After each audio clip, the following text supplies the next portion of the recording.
Oh man, to be our sophomore year here at AFTERSHOCK is really fun. We actually got to headline the stage that we played last year, so we're moving up.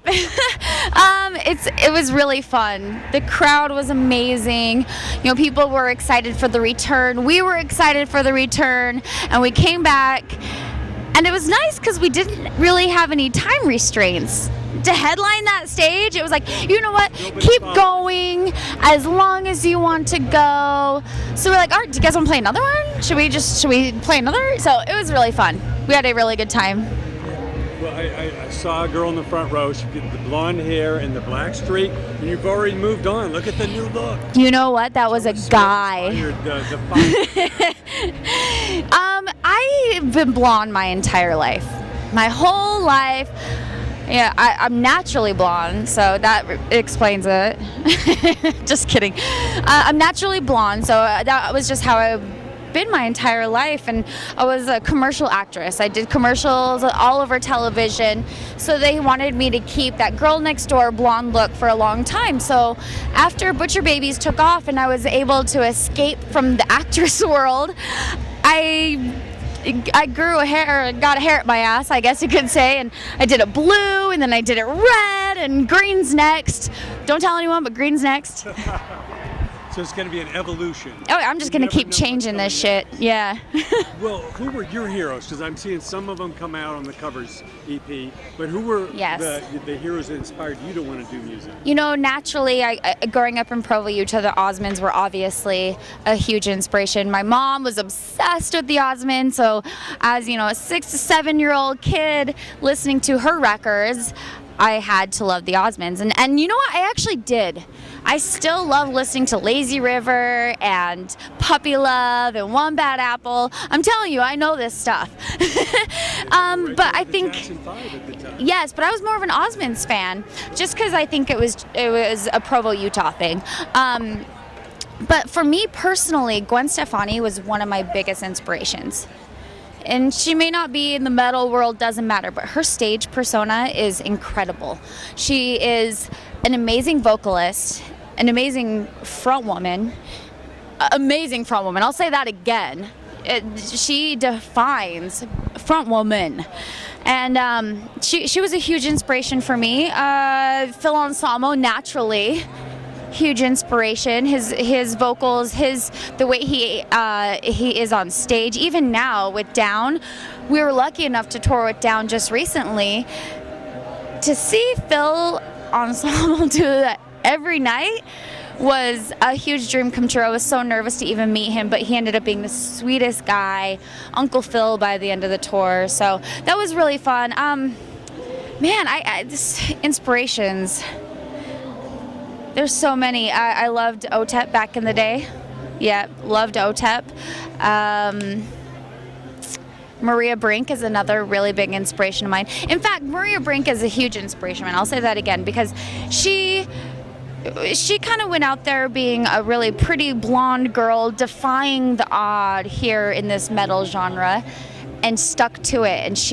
And I love her vocals, and I would sit in my room and try and sound like Maria.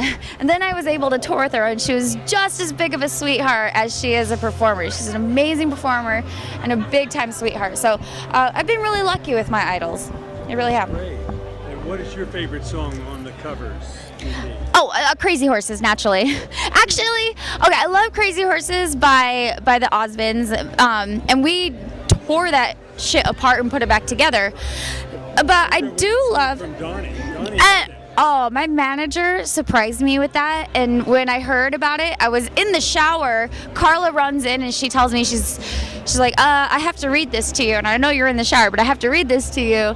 And I'm in the shower with like soap in my eyes, screaming, "Oh my God, you're kidding me, Donny Osmond!" So that was really neat. But you know, one thing I really love about our cover album is that we took these songs, we tore them apart and made them Butcher Baby songs.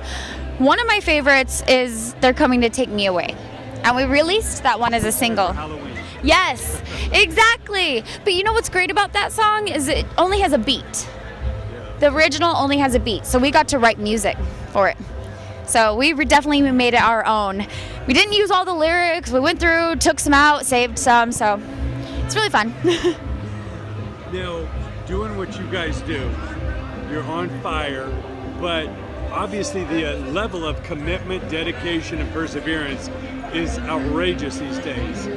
What advice do you give to the young singers, the young females that might want to do what you do, as far as the dedication and sacrifices necessary? If I were to speak to just the females with it, I would just say, don't listen to anything anyone tells you, because a lot of people still think that females don't belong in metal, and that is completely false.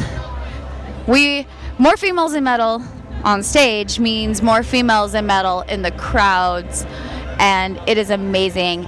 And I think all of us are here to prove, including any other woman trying to get in this business, that girls can rock just as hard, if not harder.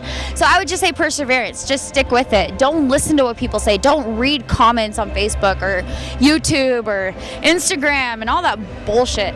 People feel so powerful behind their keyboard, but stick to your dream, because your dream is gonna be what makes you do what you do. And lastly, where do you want to take the Butcher Babies? Where, in your vision, how far do you want to take this? Oh man, that's a really hard question to see where we want to take this.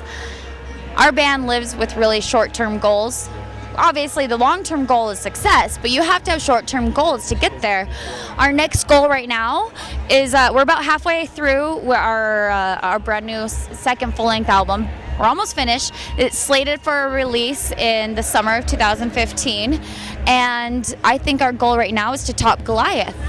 So as long as we keep living those goals, and as long as we top Goliath, there's going to be a next goal to achieve. So I think we want to take reins, kind of like the way Slipknot did it, you know? I think if there were a goal, it'd be to be just like Slipknot.